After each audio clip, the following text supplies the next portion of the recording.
Welcome to the YouTube channel of Equippers Taupo. We're so excited about what's happening in church, and we pray you are blessed by this message. Isn't it interesting how we get to a place where we just want things to leave, we just want to give up on things, and we want God to take over and intervene like He's not already intervening? Like, God, I've found in my life that I'm still alive, right? I'm still breathing. I'm still here, right? You can see me, right? Yeah. So I've found even in my own strength that when I try and do everything in my own strength, that it gets pretty hard. Anyone else found that? That's just crazy, right? But when you rely on God more, it takes what? Faith. And faith is what really sustains us. Faith is what actually builds us to a place where God isn't just this imaginary friend, right? We all grew up with an imaginary friend. And Christian, no, just me? Okay. Have you seen the movie Inside Out? Bing Bong, there's his imaginary friend. And oh man, you got to watch that movie. It's awesome. So I'm just taking us back to Movie May. I want to go back there. Who enjoyed Movie May? Oh man, it was good. It was good. But we are in June. Actually, the last day of June today. Just tell your neighbor we're halfway through the year. Just see if they get a shock or not. Just see if, yeah, I know, right? We're halfway through the year. But it's exciting. I find that there's no better time to be alive than right now. Cool, I'm in the wrong place. Maybe I'll go to this side. I've found that there's no better time to be alive than right now. All right, you're warming up. Maybe it's just the cold, I don't know. But it's Miracle Sunday. It's Miracle Sunday. Man, anything can happen. I find it's not that when we put a label on it, it's Miracle Sunday. Anything can happen at any point because God is amazing, right? But man, I just found in my own life that God has just been faithful. Has anyone else been to a point where you just think, yeah, God is faithful? Because sometimes we can focus on the negative. We can focus on all the things that didn't go our way, that didn't go right. But I'm actually glad that things didn't go my way sometimes, because I would be in a different place to where I am right now. You imagine if God gave me all the desires of all the things that I wanted in my life. I probably wouldn't be the best person that I am today. But I've actually learned to trust God. I've learned to actually put my whole life in His hand. And I look at Miracle Sunday and I think, okay, here we go. Here we go. I don't know about you. It may have sprung up on you. You may have just turned up and you thought, oh, it's Miracle Sunday. That's cool. Let's get involved. But what we want to tell you is the offering. There's something that happens when you stir your faith, when you believe God can do some great things, because He's already done great things. I was laughing this week because I was sitting in our elders meeting, and I'll share a scripture with you. It's Jesus' first miracle, and Jim sprung this question on me. Why do you think Jesus did it? I was like, oh, that's a good question. So let's turn our Bibles. You've obviously got your Bibles in this place. Hit the person next to you with your Bible. Might be an imaginary Bible. It might not hurt. That's cool. I'm going to be reading from the NIV version. John chapter 2. The title of this is Jesus changes water to wine. Anyone not heard this story before? Jesus turns water to wine. It's all good. You can put your hand up. We're not going to judge you. We're all Christians. It's fine. Only God can judge us. That's right. This is what it says in John chapter 2, verse 1. It says, on the third day at a wedding took place at Cana in Galilee, or Cana, however you want to say it. Jesus' mother was there, and Jesus and His disciples had also been invited to the wedding. When the wine was gone, Jesus' mother said to Him, they have no more wine. In my Bible, it's all in red where Jesus is talking. This is Jesus saying, dear woman. This is probably not a good place to start, calling your mum dear woman. Dear woman, why do you involve me? Jesus replied, my time has not yet come. His mother said to the servants, do whatever he tells you. Nearby stood 6 stone water jars, the kind used by the Jews for ceremonial washing, each holding from 20 to 30 gallons. Jesus said to His servants, fill the jars with water. So they filled them to the brim. Then He told them, now draw some out and take it to the master of the banquet. They did so, and the master of the banquet tasted the water that had been turned into wine. He did not recognize where it had come from. Though the servants who had drawn the water knew, then he called the bridegroom aside and said, "Everyone brings out the choice wine." Choice wine. He must have been a Kiwi guy, right? Everyone brings the choice wine out first, and then the cheaper wine after the guests have all had too much to drink, but you have saved the best till last. Verse 11, this, the first of the miraculous signs Jesus performed at Cana in Galilee. He revealed his glory, and his disciples put their faith in him. What a story, right? What a story. And I want to draw three things out of this story. It's not only is it Jesus' first miracle, but it's really the first point that people knew that Jesus could do it. They had heard so much up to that point that Jesus was the Messiah. He was the chosen one. He was the one that was good at everything, that could, probably walk on water before he even trying to do it in the bath, I reckon. He was, when no one else was looking. Anyone? Imagine if you were Jesus, right? Imagine if you were Jesus and you had this untapped power, but you weren't allowed to show anyone. Surely, Mum would be filling up the bath when he was little, and he's sort of like, okay, cool. Oh, Mum, can you just go get me a towel? And then Mum ducks out, and he's like running on the water. Jesus is probably not like me then. He's probably showing off to himself, because he's like, man, I can do all this stuff, but I'm not allowed to do it yet. And there's a time for everything, and Jesus had a time as well. Jesus was actually on earth for 33 years, and this was at a point where he was only 30 years old. And so all up to this point, he didn't do any miracles. He was the chosen one. He was the person that was coming. But it came to this point where Jesus is invited to a wedding, and he's just chilling out with his friends. Probably just like you and I when we're invited to a wedding, just enjoying the food, enjoying the festivities, not really too involved in the ceremony part of it. But Mum comes up and goes, "Hey son, they've run out of wine. Can you sort it out?" And Jesus says, no, it's not my time yet. And I just look at how he addresses his mum, "Dear woman." And I thought, there's a little bit of mongrel in Jesus at this point. He's just like, can't you see I'm having fun with my friends? Can't you see I'm just doing something at the moment? But his mother said to the servants, just do what he says. She doesn't try and back chat to her. That she operates in her authority and says, hey, you guys just do what he says. And what is Jesus? He's almost stuck in a pickle. He's like, oh, well, Mum's telling me I have to do it. But no, we were talking about this. Why did Jesus actually do it? Why did Jesus do it? And we started talking about how in this setting, in this day and age, there was a lot of shame and a lot of things that were put on the bridegroom when they were actually, if they ran out of wine, then people at the wedding would always remember them as the people that ran out of wine. They would always remember them. Every time they met with him, the bridegroom, they would say, hey, how's the wine doing this week? Hey, how's the wine business? Hey, there would always be this inside joke. And Jesus steps in to take away shame. Jesus actually stepped in, and I thought, man, that's changed my whole perspective of this whole thing, of why Jesus even did it. And that wasn't even one of my points that I had prepared this message, but I thought, what a great point. That Jesus steps in when it's not even his turn, when it's not even his time yet, to take away shame that is going to be in the future.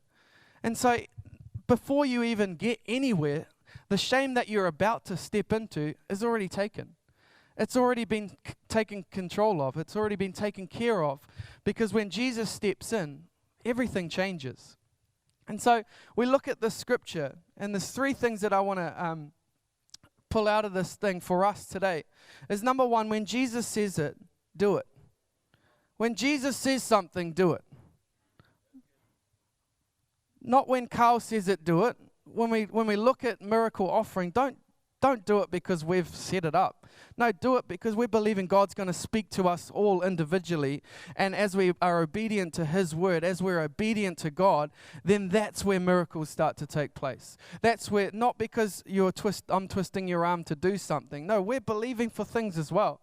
We're believing that God is going to break through in our lives personally. For our kids, man, they've still got allergies. I'm like, God, I've done how many of these miracle offerings, and my same thing is Mike has got allergies to this. God, I just want to see a breakthrough. Because when he's at school, he's having to say, hey, has this got nuts in it? Hey, has this got dairy? Hey, has this got eggs in it? No. There's something that's restricting him from just being like everyone else. And so we're believing for things as well.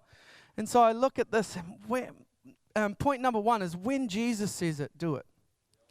See, how many times there's these 6 jars. What are they used for? Washing. There's ceremonial washing. So what would be in the bottom of that? All the stuff that they've washed off, whatever they were washing, right? I can just imagine the servants standing there, and the mum says, okay, do what he says. And then Jesus says, all right, see those 6 jars over there? He's like, yeah, those paruas ones over there, the ones that are really unclean. Yeah, can you go fill them up? Fill them right up, take a cup and take it to the master of ceremonies. And you're like, logical? Yeah, right. No. Because when you're told to do something by Jesus, there's an element of surprise.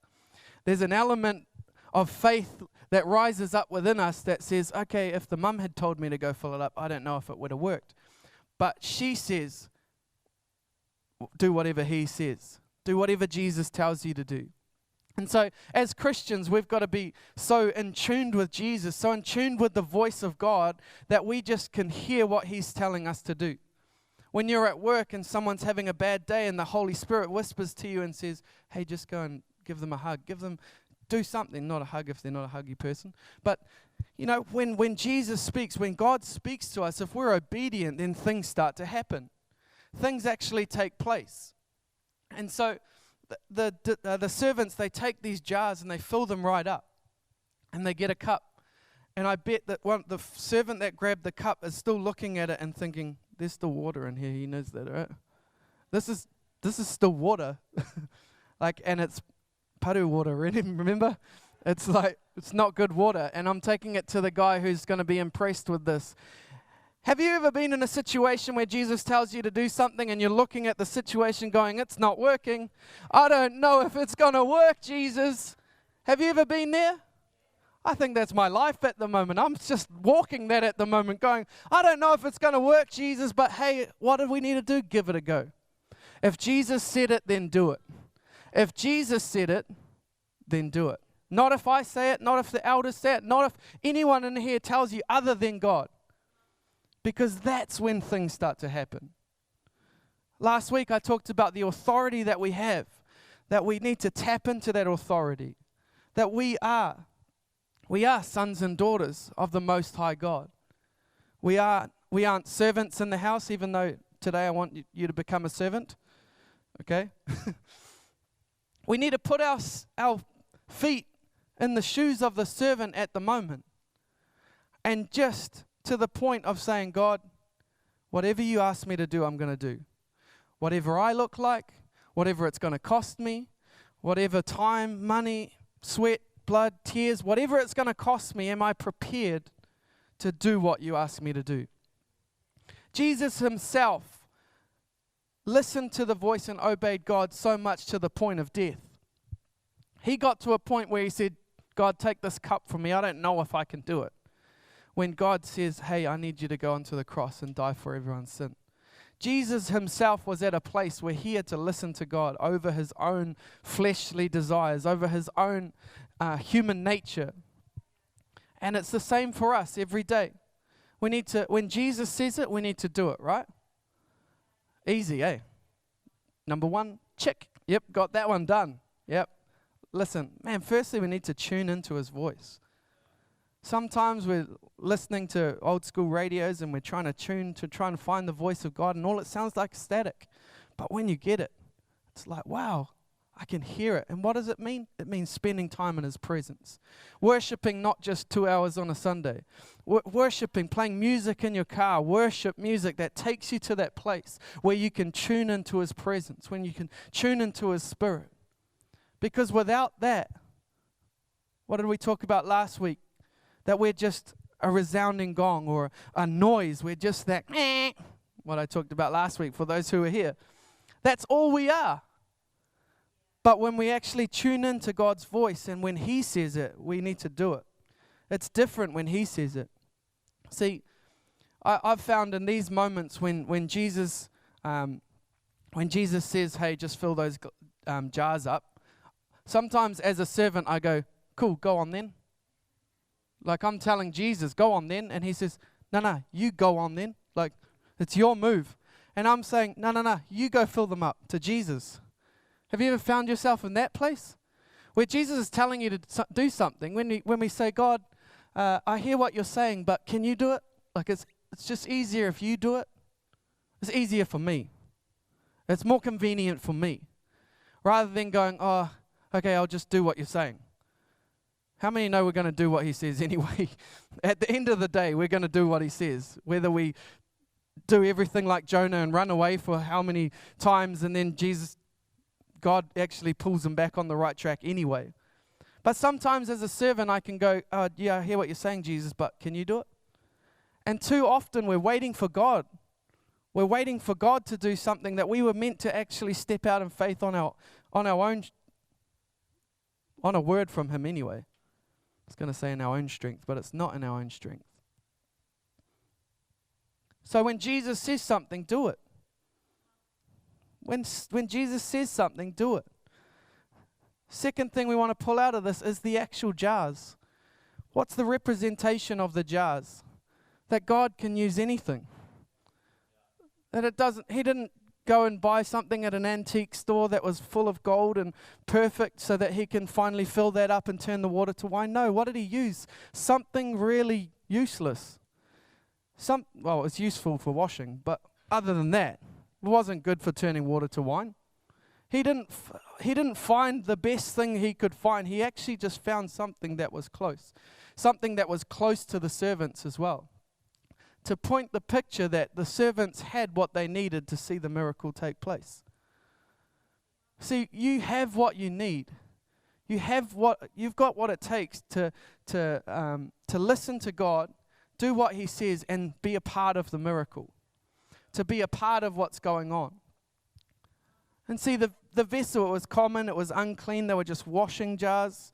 But the vessel themselves was the thing that saw the miracle take place. The vessel. We are all vessels. You are a vessel of God. And it doesn't matter. You don't need to clean it out. You don't need to get all the crap out the bottom. God will do that eventually. You continue to turn up, allow God to fill you up. Allow God's presence to work the miracle within you. We are all that vessel. We are all those jars. I don't have to get everything perfect before God can use me, right? You don't have to get everything perfect. But can I say, you need to listen to the voice of God. That is where you draw your strength. That is where you draw your direction. Not from just any Joe Blogs down the street, because it will just be a shambles. It will be a nightmare. In 2 Timothy chapter 2, verse 20, it says this: in a large house there are articles not only of gold and silver, but also of wood and clay. Some are for special purposes, and some are for common use. Those who cleanse themselves from the latter, the common, will be instruments for special purposes, made holy, useful to the master, and prepared to do any good work. When you actually set yourself apart, when you set yourself aside of just thinking, I am the best, that is why God's going to use me. No, in my weakness He is made strong. In your weakness He is made strong. So all the things that you're writing off, God is actually wanting to use. See, we think, okay, God, here's all the pros, here's all my good stuff. I know you're going to use those. And God says, hang on, what are the weak sides? What are the weak points in your life? Because, man, wouldn't it be awesome to show the world That even in your weakness, that I'm still awesome. That even in the things that you, count yourself out, that I can still use you to see great things happen in the world. You don't need to have it all together to talk someone through suicide. You don't need to have everything together in your own life to talk someone through a miscarriage. You don't have to have everything together to talk to someone with cancer just to try and help them out. You can sit back and think, I've never been through that, so I don't know, sorry. Maybe try someone else. No, because in our weakness, God is made strong. In the things that I don't know, it's actually a good place to be in, because that's where God just shows himself. This is where I can shine in and through your life. So next time you think, I can't do it, just think, can God do it? Because you're probably 100% sure I can't do it. Because there's an element of our lives as Christians that we're supposed to not be able to do it. There's an element of my life that I can't do what I'm doing. I can't install kitchens during the week, pastor a church, catch up with everyone. I can't do it in my own strength. I had a conversation yesterday. How do you do it? How do you catch up with so many people and just not take it to heart? It's because at the end of each day I say, God, I can't handle this. Every morning when I wake up, I'm like, God, I can't do today without you. Why? Because I'm not the miracle. I'm just the vessel. This is what you need to understand is you're not the miracle. Even though you want to be the miracle, you will see the miracle, you will be a part of the miracle, but you are not the miracle. You are just the vessel and someone else experiencing the miracle as well. And so what I do is I get up in the morning and think, God, I need you today. I can't do today without you. At the end of the day, God, I don't want to carry this stuff. Can I give it to you? And God says, yep, cool, here we go. Because if I take everything in my own strength, then pastoring is the hardest job I've ever done. You imagine dealing with so many things going on in so many other people's worlds. And if I take every single burden of that onto myself, I'm prepared to do it because I'm here to help people. I love people. I've already prayed that prayer. God, break my heart for what breaks yours. What is it? People. God's heart is towards every single person, not selective.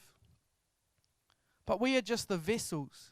See, I love the fact, this gives me so much confidence that God uses common, that God uses unclean, that God uses people that aren't perfect. Because why? I fit into that category. Do you fit into that category? Guess what? God can use you. Don't count yourself out. When the enemy comes and gives you a knockout, get back up. We get knocked down, but we get back up again. That's right. Third thing I want to take out of this story is that everyone experiences the miracle. Every single person at the banquet experienced the miracle.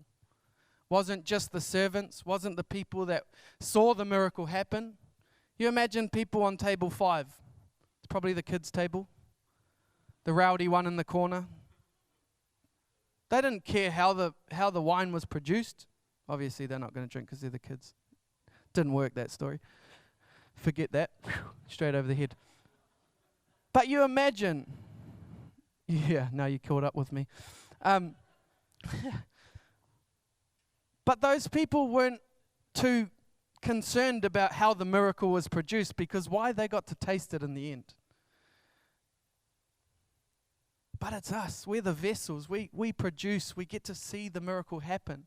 We get the faith element of going, God, it's still water. It's still water.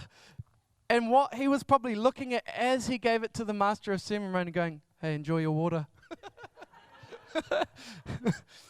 You imagine. You imagine the feeling of the servant going, Jesus, you got me right. You're going to make me look like a fool here in front of all these people because I can still see it's water. Have you ever been in that space where Jesus told you something and it gets real ridiculously awkward? God, I can still see it's water.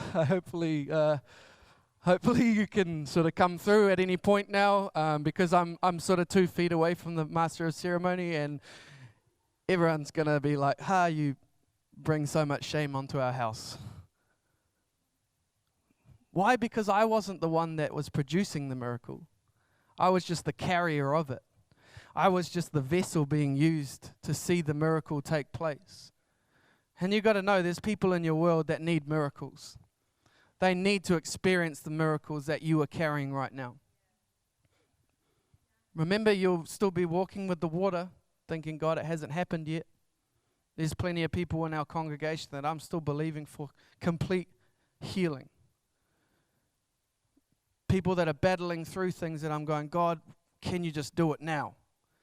Can we just see it now?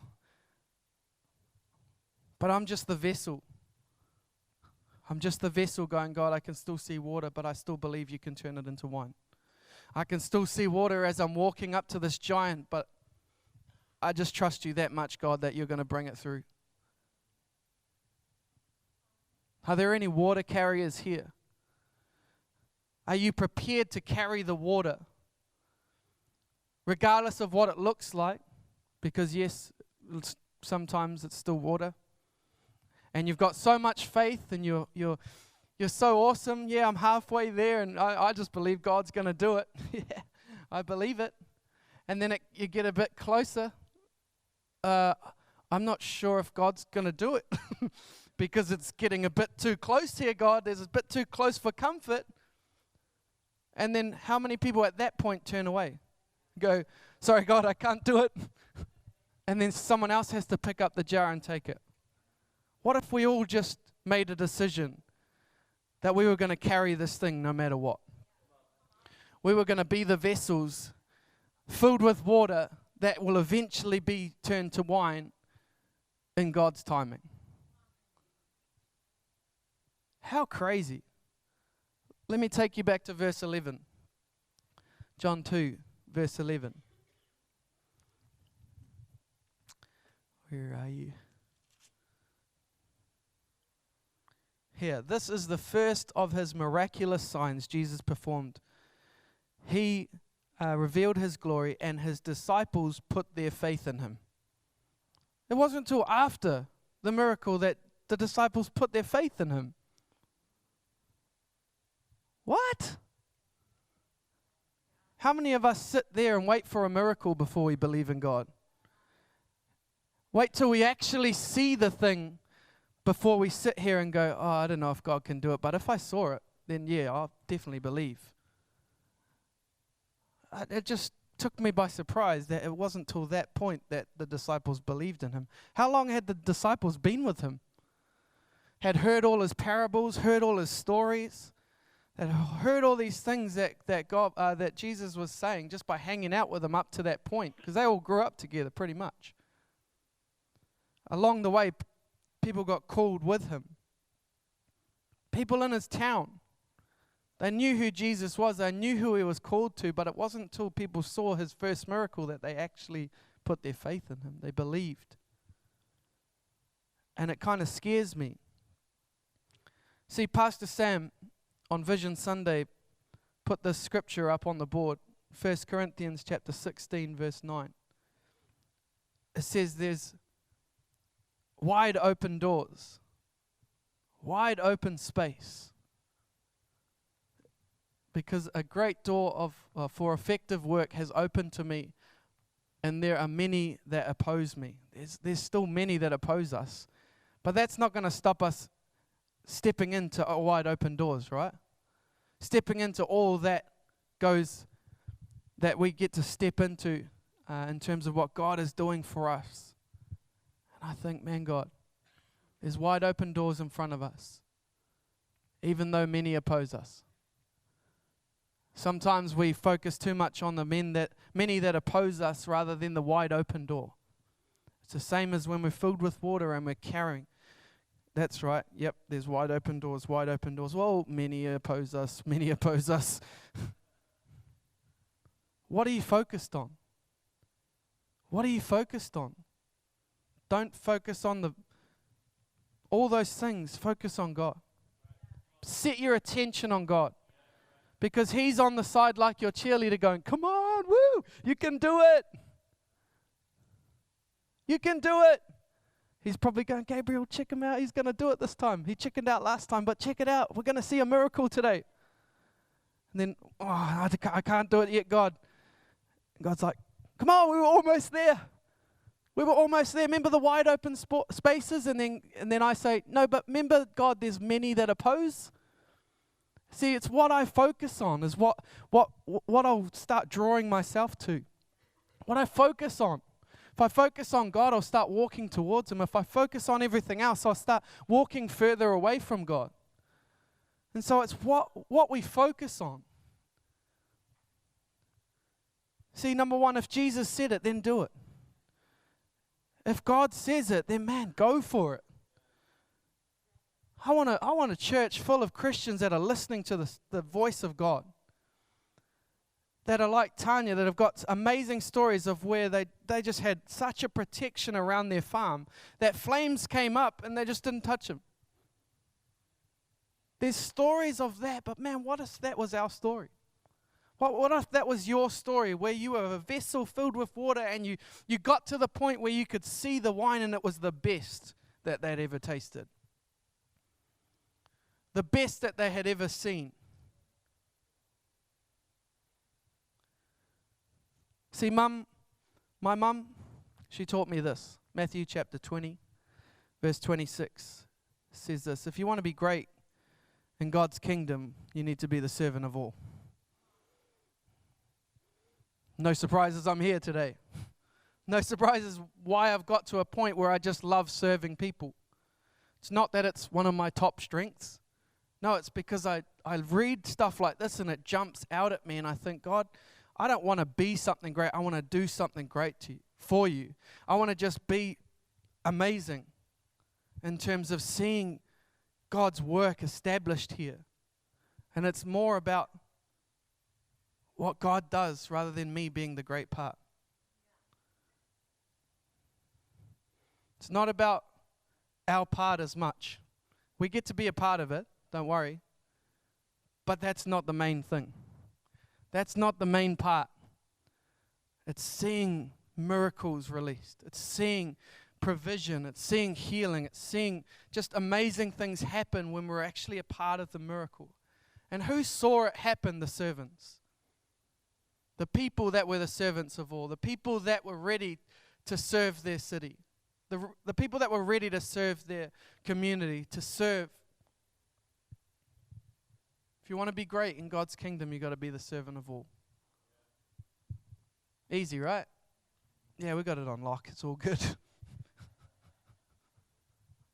See, all the guests at the wedding got to experience the miracle. Every single person. God's not selective. God's not, oh no, I know what they did last night. No, don't get them any. No, why? Because God's heart is for every single person. Who is your heart for?